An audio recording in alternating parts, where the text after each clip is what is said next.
আজি মোৰ এইটো কথা দুখ লাগে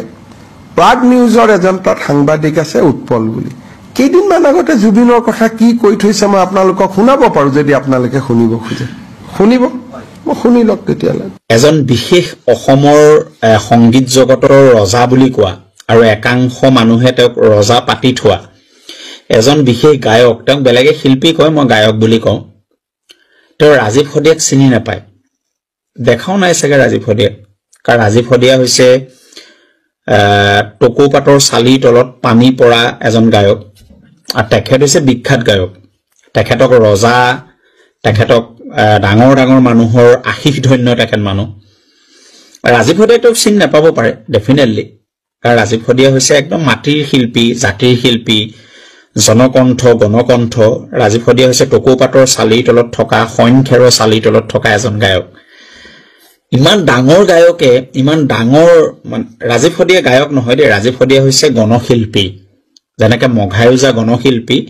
ৰাজীৱ হদিয়া গণশিল্পী আৰু জনতাৰ শিল্পী তেওঁ গণশিল্পী হোৱাগে নাই তেওঁ জনশিল্পী আৰু গণশিল্পী হ'বলৈ বহুত দিন আছে তেওঁ নিজকে গণশিল্পী বুলি ভাবে 30,000 গান গোৱাৰ কাৰণে তেওঁ নিজকে ষ্টেজত বিহু ষ্টেজত গৈ পেলাই কয় মই 40,000 গান গালো ইমান দিনত তেওঁ মৰিলে কিমান মানুহ তেওঁৰ লগত যায় এটো এটা প্ৰশ্নবোধক কিন্তু ৰাজীৱ হদিয়া প্ৰমাণ কৰি দিলে যে ৰাজীৱ হদিয়া যেতিয়া ঢুকাইছে ৰাজীৱ হদিয়াৰ যেতিয়া সাঙিখন দাঙি লৈ গৈছে তেতিয়া 5ৰ পৰা 10,000 মানুহ লগত গৈছে তেওঁৰ লগত কিমান মানুহ যায় নাজানো আৰু তেওঁক আমি জনাই থব বিচাৰিছো যে ভূপেন হাজৰিকা মৰাৰ পিছত আটাইতকৈ বেছি মানুহ যদি কাবাৰ লগত গৈছে সেই যাত্ৰাত হেজন ৰাজীৱ হদিয়া তেওঁ মৰোতে ইমান মানুহ যায় নে নাযায় প্ৰশ্নবোধক তেওঁক তৈলমৰ্দন কৰি থকা তেওঁক অইলি কৰি থকা তেওঁক তেল মাৰি থকা পাম দি থকা যিসকল আছে সেই সকলৰ বাবে তেওঁ ভগৱান আমাৰ বাবে ভগৱান নহয় আমাৰ বাবে জাতীয়তাবাদী শিল্পী আমাৰ বাবে গণশিল্পী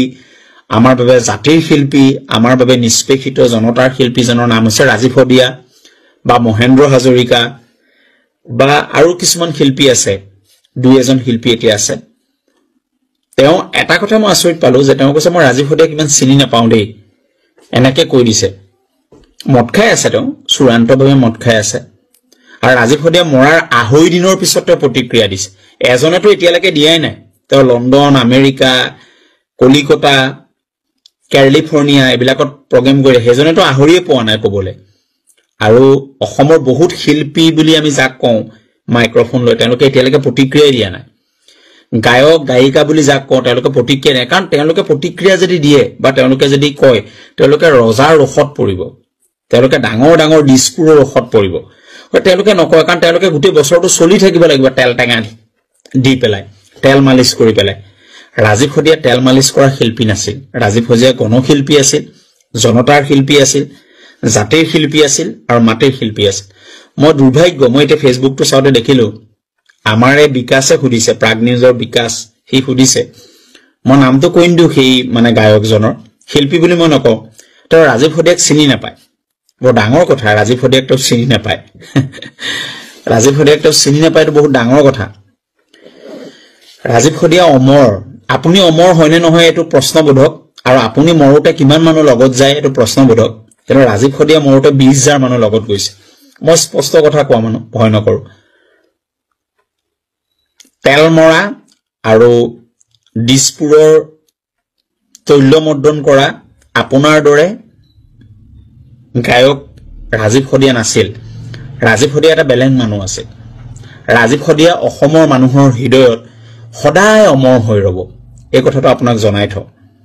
আপুনি অমৰ হৈ ৰয় নে নৰয় এটো বেলেগ কথা ৰাজীৱ হদিয়া কিন্তু অমৰ হৈ ৰব ৰাজীৱ হদিয়া